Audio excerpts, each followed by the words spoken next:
মানুষ সুন্দর, আসমান সুন্দর, জমিন সুন্দর, সুন্দরী সুন্দরী পাল্লা।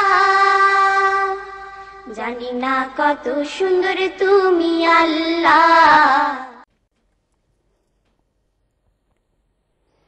আসসালামু আলাইকুম রহমতুল্লাহি ওয়াবারাকাতুহু। প্রিয় ভাই বোনেরা, দীর্ঘ একটি সপ্তাহ পেরিয়ে আমরা আবারও আমাদের প্রিয় অনুষ্ঠান জীবন জিজ্ঞাসা নিয়ে আপনাদের সামনে হাজির হতে পেরেছি।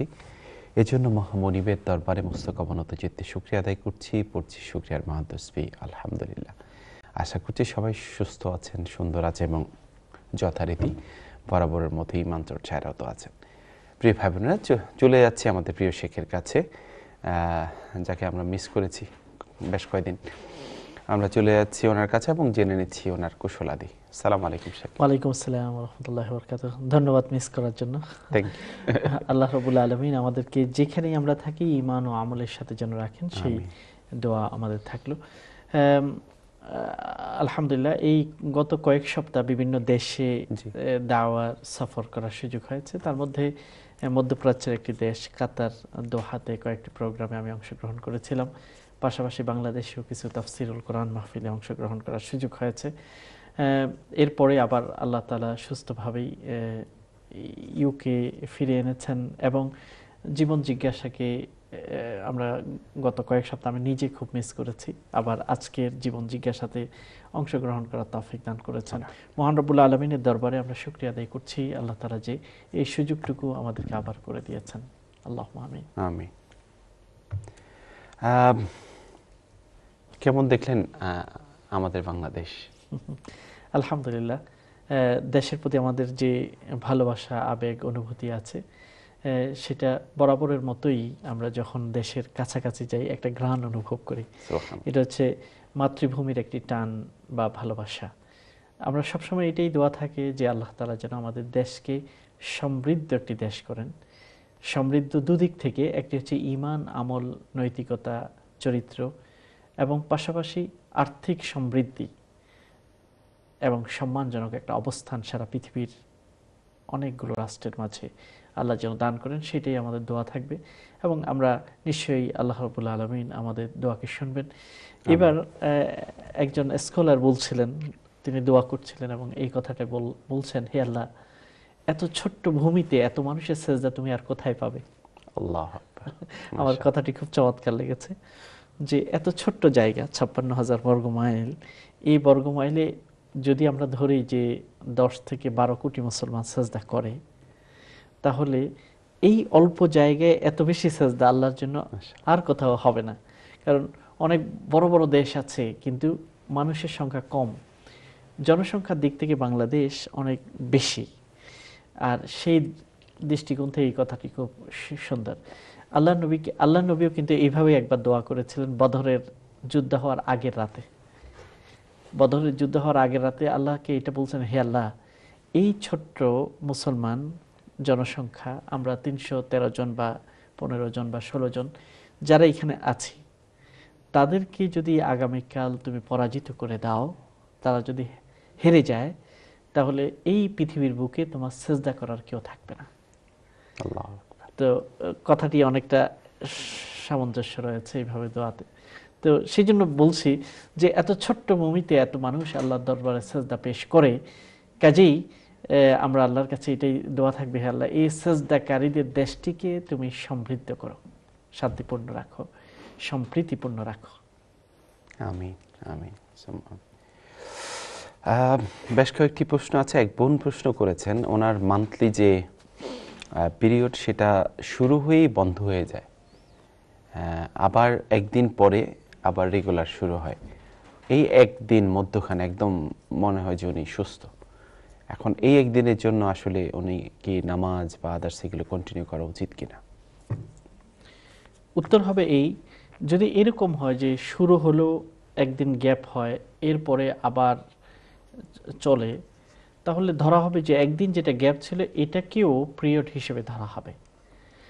তাহলে যখন থেকে দেখা গেছে তখন থেকে 3 দিন থেকে 10 দিনের ভিতরে যদি থেমে যায়, তাহলে যখন থেকে দেখা গিয়েছে পুরোটাকেই পিরিয়ড হিসেবে গণনা করা হবে। কারণ পিরিয়ড যখন মানুষের শুরু হয়, মহিলাদের শুরু হয়, তখন কিছুটা বিরতি, একটু করে বিরতি থাকতে পারে, এতে কোনো অসুবিধা থাকে না, পুরোটাকেই পিরিয়ড হিসেবে ধরা হবে। তবে যদি দেখা যায় যে একটু করে দেখা গেল, তারপরে আবার বন্ধ, তারপরে যখন থেকে পুরো দমে দেখা গেল, তখন থেকে শুরু হওয়ার পর যদি 10 দিন পর্যন্ত থাকে, তাহলে মনে করা হবে প্রথমে যেটা দেখা গেছে এটা পিরিয়ড নয়। যখন থেকে পুরো দমে দেখা যাচ্ছে তখন থেকে পিরিয়ড হতে পারে। তো এই জন্য আপনার কতদিন পর্যন্ত চালু থাকে, অব্যাহত থাকে, এটার উপর এটাকে বিবেচনা করা হবে। আশা করি আপনি বুঝতে পেরেছেন। যদি দেখা যায় যখন থেকে হালকা দেখা গেল তখন থেকে 10 দিনের ভিতরে বন্ধ হয়ে যায়, তাহলে তখন থেকেই আপনি পিরিয়ড হিসেবে গণনা করবেন। আর যদি দেখা যায় যেমন তখন থেকে শুরু হওয়ার পরে একটু গ্যাপ হয়, তারপরে পুরোদমে শুরু হয়, যখন থেকে পুরোদমে শুরু হয় তখন থেকে 10 দিন থাকে, তাহলে মনে করা হবে প্রথম যে অংশটুকু দেখা গেছে এটা পিরিয়ড নয়। এভাবেই আপনি হিসাব করে নেবেন। জি, আরেক বোন প্রশ্ন করেছেন যে ওনার হাজবেন্ড হজে যাওয়ার নিয়ত করেছেন এবং আশা করছি ইনশাআল্লাহ উনি যাবেন। তো উনি বলছে যে ওনার ফোবিয়া আছে, নাইট টাইমে উনি একা থাকতে পারেন না, ওনার বিভিন্ন রকম সমস্যা হয়। সো ওনার এক ফ্রেন্ড আছে যিনি বলেছেন যে মানে আমি তোমার সাথে থাকবো, খুবই ক্লোজ ফ্রেন্ড, বাট উনি হচ্ছে হিন্দু, ওনার বান্ধবীটা হিন্দু। তো উনি বলছেন যে এখানে কোনো প্রবলেম আছে কিনা, নাকি কোনো মুসলিম বন্ধুকে রাখতে হবে বা এরকম কাউকে রাখতে হবে? হ্যাঁ, প্রশ্নটি একটু ভিন্ন রকমের। জি, হজে যাওয়ার নিয়ত করেছেন এবং তার উপর যদি হজ ফরজ হয় অবশ্যই তিনি যাবেন। এখন হজে আপনার স্বামী থাকা অবস্থায় আপনার ক্লোজ কোনো মুসলিমকে রাখাটাকে আমরা প্রাধান্য কথা বলবো এখানে। এই জন্য যদিও কোনো হিন্দু বান্ধবী অথবা আপনজনকে যদি আপনি রাখেন বাসায়, যেহেতু আপনি একা থাকতে অসুবিধা হয়, তাতে কোনো অসুবিধা নেই শরীয়তের দৃষ্টিতে, কারণ যে কোনো মানুষের সাথে মানুষ থাকতে পারে। কিন্তু আমরা প্রাধান্য দিই মুসলিমকে বা ইমানদারকে এই জন্য যে আপনি চিন্তা করেন যদি একজন হিন্দু থাকে, আপনি নামাজে দাঁড়াবেন, তিনি নামাজ পড়বেন না, তারপরে দিনের কোনো কথা হয়তো হবে না। আপনার স্বামী গেল হজ করার জন্য, অর্থাৎ তিনি স্পিরিচুয়ালি আল্লাহর ভালোবাসার উঁচু পর্যায়ে যাওয়ার চেষ্টা করছেন। সেখান থেকে আপনি আপনার ঘরে আছেন, সেখানে যদি ঈমানের চর্চাটা সেই পরিমাণ না হয়, অনেক সময় একজনের প্রভাব আরেকজনের উপর পড়ে। এই জন্য একজন হিন্দু মহিলাকে আপনি রাখলে কোনো অসুবিধা নেই। তবে একজন মুসলিম মহিলা যারা 5 ওয়াক্ত নামাজ আদায় করবে, কোরআনে কারীম তেলাওয়াত করবে, দ্বীনের কথা আপনার সাথে বলবে, এরকম কোনো মানুষের সাথে থাকাটাই সবচেয়ে উত্তম। আমরা জানি যে অন্তরের প্রভাব অন্তরের উপর পড়ে, অন্তরের প্রভাব অন্তরের উপর পড়ে। এই জন্য আল্লাহ তাআলা বারবার আমাদেরকে বলেছে কুনু মা'আস সাদিকিন, তোমরা থাকো সত্যবাদীদের সাথে। আর সত্যবাদীর মধ্যে প্রথম হলো যারা ঈমানের ব্যাপারে, বিশ্বাসের ব্যাপারে সত্যবাদী এবং চরিত্রের ব্যাপারে সত্যবাদী, সবাইকে অন্তর্ভুক্ত। কাজে তাদের সাথে থাকতে বলা হয়েছে। যত বেশি আমরা ভালো মানুষের সাথে থাকব, তার প্রভাবটা আমাদের মধ্যে আসবে। এখানে ভালো মানুষ অর্থাৎ হিন্দু, তারাও চারিত্রিকভাবে নৈতিকভাবে ভিন্ন ধর্মের মানুষ, তারাও ভালো মানুষ হতে পারেন। কিন্তু ঈমান এবং বিশ্বাসের দিক থেকে যে ব্যক্তি আল্লাহকে এক বলে বিশ্বাস করে, কোনো মূর্তিকে পূজা করে না, তার প্রাধান্য ইসলামে অবশ্যই বেশি। সেই জন্য আপনি বিবেচনা করবেন এমন কাউকে রাখবেন যিনি ঈমান এবং আমল চর্চায় আপনার সাথে থাকবে। কারণ হজ সফর এটা সাধারণ কোনো ট্রিপ নয়, এটা হচ্ছে আধ্যাত্মিক একটি সফর। আশা করি আপনি ব্যাপারটি বুঝতে পেরেছেন। আমরা চলে যাচ্ছি কলারের কাছে, দেখি কে আছেন আমাদের সাথে। আসসালামু আলাইকুম। ওয়ালাইকুম আসসালাম। জি বোন, আপনার প্রশ্ন বলবেন। জি জি, আমার একটা কোশ্চেন ছিল। জি, ছেলেরা যে স্বর্ণ পড়তে পারে না, এটা কেন, কিসের জন্য? জি, আর কোনো প্রশ্ন আছে আপনার? না, থ্যাংক ইউ। ঠিক আছে, ধন্যবাদ আপনাকে প্রশ্নটি করার জন্য। প্রথমত কেন, এটার উত্তর সব সময় একজন মুসলমানের জন্য প্রধান উত্তর হলো যে আল্লাহ কি বলেছেন বা আল্লাহ রাসূল কি বলেছেন, এটাই হলো প্রথম উত্তরের প্রথম ধাপ এবং মূল ধাপ। যে যখন আল্লাহর কোরআনে কারীমে বলে এটা করো এটা করো না, এটাই হচ্ছে আমাদের জন্য সবচেয়ে বড় কারণ। আমার রব বলেছেন, আমার আল্লাহ বলেছেন না, আমি না করব। কি যুক্তি? আমাদের জ্ঞান সীমিত। আমরা কতটুকু দেখি, যেমন আমি আমার চোখ যতটুকু যাচ্ছে সামনে অতটুকু আমি দেখি, ঠিক আমার সাথে আমার পিছনে কে আছে আমি দেখছি না, আমার ডানে কে আছে আমি দেখছি না। তাহলে আমার দেখাটা খুব সীমিত, আমার চোখের দেখা যেমন সীমিত, আমার যুক্তির দেখাটাও খুব সীমিত। কাজেই একজন বিশ্বাসীর জন্য সবচেয়ে বড় কথা হলো আমার আল্লাহ কি বলেছেন এটা হ্যাঁ বা না, না বলেছেন, কাজে আমাকে বিশ্বাস করতে হবে এখানে অনেক ক্ষতি রয়েছে। আমার রাসূল কি বলেছেন, কারণ আমার রাসূল তো এমন কোনো কথা বলবেন না নিজ থেকে বানিয়ে যেটা আল্লাহ বলেননি। আল্লাহ নিজে সার্টিফিকেট দিয়েছেন, ওয়ামা ইয়ানতিকু আনিল হাওয়া ইন হুয়া ইল্লা ওয়াহয়ুন ইউহা। তিনি নিজের মন গড়া কোনো কথা বলেন না, শুধু সেটাই বলেন যেটা তার কাছে ওয়াহী হিসেবে অবতীর্ণ হয়েছে। এবং বিশুদ্ধ হাদিস দ্বারা এটা প্রমাণিত হয়েছে যে আল্লাহ নবী পুরুষকে স্বর্ণ পরতে নিষেধ করেছেন। আমরা এই হাদিসটি, এই ঘটনাটি হয়তো আপনাদেরকে আরো বলেছিলাম যে একজন সাহাবীকে আল্লাহ নবী দেখলেন যে তার হাতে একটি আংটি, রিং পরা স্বর্ণের। তখন আল্লাহ নবী রাগ করলেন, যেহেতু আল্লাহ নবী শিক্ষক ছিলেন, শিক্ষক তার ছাত্রকে কখনো রেগে শিখাবেন, কখনো হেসে শিখাবেন, এটাই হচ্ছে নিয়ম। আল্লাহ নবী তাকে তার হাত থেকে, আঙ্গুল থেকে আংটিটা নিয়ে ফেললেন এবং ছুঁড়ে ফেললেন এবং বললেন যারা এটা হচ্ছে একটি আগুনের টুকরা এবং যারা দুনিয়াতে এটাকে উপভোগ করবে আখিরাতে সেটা উপভোগ করতে পারবে না। তারপরে এই কথা বলে আল্লাহ নবী ভিতরে চলে গেলেন। অন্য সাহাবাগণ বললেন, ঠিক আছে আল্লাহ নবী এখন চলে গেছেন, তুমি তোমার আংটি নিয়ে নাও, স্বর্ণ বিক্রি করে ফেলো, তুমি পড়বে না কিন্তু এটা বিক্রি করে ফেলো, তাহলে কিছু অর্থ তো তোমার আসবে। তখন আল্লাহ নবী ওই সাহাবী বললেন, আমি যেই আংটিকে আল্লাহ নবী আমার হাত থেকে নিয়ে ছুড়ে ফেলেছেন, তোমরা কি মনে করো যে সেই আংটি আমি আবার নিব আমার হাতে? কখনো না, যত দামি হোক।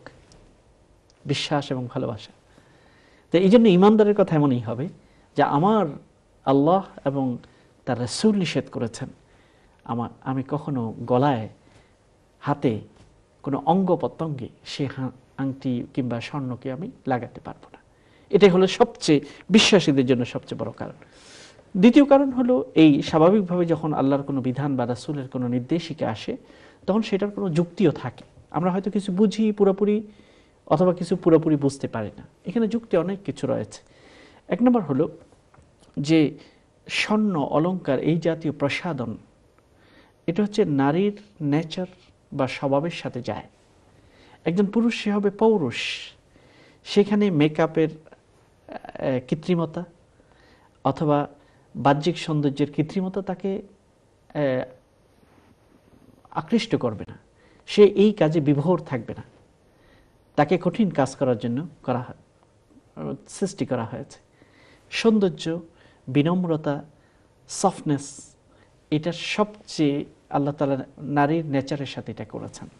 এই জন্য সৌন্দর্যকে হলি ইহিম, যেমন কোরআনে কারিমে বলছে, কিয়ামতের ময়দানে জান্নাতেও মহিলাদের শখের বিষয় হবে সাজগোজ। আল্লাহ তাদেরকে সাজগোজ করার বিশেষ নিয়ামত দান করবেন। এটা মহিলাদের নেচারের সাথে যায়, এই জন্য আল্লাহ ভাগ করে দিয়েছেন। এবং আল্লাহ নবী বলেছেন তোমাদের সাজগোজের ক্ষেত্রে পুরুষের জন্য আল্লাহ নবী বলেছেন তোমাদের সাজগোজ হলো গ্রাম জাতীয় কিছু ব্যবহার করা, যেমন আতর, সেন্ট। আর মহিলাদের জন্য হচ্ছে রং জাতীয় কিছু ব্যবহার করা। তো এই জন্য আল্লাহ তাআলা যেমন নারী এবং পুরুষকে দুই ভাগে ভাগ করে দিয়েছেন, প্রত্যেকের জন্য কর্মক্ষেত্র, কর্মপ্রক্রিয়া আল্লাহ এবং তার রাসূল ভিন্ন করে দিয়েছেন। সেই হিসেবে সাজগোজের বিষয়টাকে ভিন্ন করে দিয়েছেন। যেমন নরের পোশাক নারীর জন্য, নারীর পোশাক নরের জন্য যেমন হারাম করে দিয়েছেন, যদি এটা করে এটার উপর লানত হয় আল্লাহর পক্ষ থেকে। নর এবং নারী, নারী এবং নরকে যদি কেউ একাকার করে ফেলতে চায় তাহলে এটা যেমন আল্লাহর কাছে অপ্রিয়, তেমনিভাবে সাজগোজের জন্য আল্লাহ তাআলা বা আল্লাহ রাসূল যে নির্দেশিকা দিয়েছেন, একজনেরটি যদি আরেকজন নিয়ে নেয় তখনও আল্লাহর অভিসম্পাত তাদের উপর আসে। এটা হচ্ছে আমাদের ক্ষুদ্র জ্ঞানের বিশ্লেষণ। জাযাকুমুল্লাহ। আমরা চলে যাচ্ছি পরবর্তী কলে, দেখি কে আছেন আমাদের সাথে। আসসালামু আলাইকুম। আসসালামু আলাইকুম। ওয়ালাইকুম আসসালাম। আপনার প্রশ্ন বলবেন। জি, আমি একটা প্রশ্ন কইতাম চাইলাম আমি। জি বলেন। আচ্ছা, দেশে যদি কেউ মা বাপ বেশি বেমার থাকেন, খুব অবস্থা খারাপ থাকে, তার ফুয়া ফুড়ি বিদেশ থাকেন, তে অকল ফুয়ার হোক বেশি দেখাননি না ফুড়ির হোক বেশি দেখার? তো আমার একজনে কইলা যে ফুয়ার বলে হোক বেশি থাকে দেখার, ফুয়ার তাকে টানি গিয়া দেখতা, আর তার ফুড়ির সুবিধাও তার ফ্যামিলি ঠিক করে এইতেও ভারতে গিয়া পরে দেখতে নাইলে ফুয়ার হোক তাকে বলে বেশি এই ক্ষেত্রে একটা চিন্তা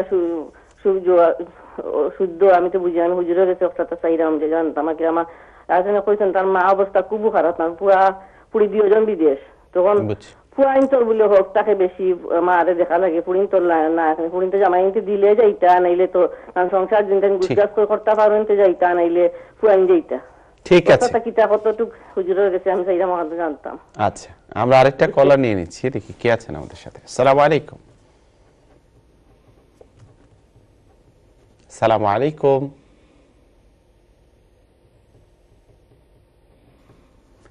ওকে আমাদেরকে একটি ছোট্ট বিরতিতে যেতে হচ্ছে শেখ, ইনশাআল্লাহ ফিরে এসে আমরা এই প্রশ্নটির উত্তর দেওয়ার চেষ্টা করব। প্রিয় ভাই বোনেরা, যাচ্ছি ছোট্ট একটি বিজ্ঞাপন বিরতিতে, ফিরে আসছি ইনশাআল্লাহ বিজ্ঞাপন বিরতি শেষ করে। আশা করছি আপনারা আমাদেরকে সঙ্গ দিচ্ছেন। আসসালামু আলাইকুম ওয়া রাহমাতুল্লাহি ওয়া বারাকাতুহু। আসমান সুন্দর, জমিন সুন্দর, সুন্দরী সুন্দরী পাল্লা,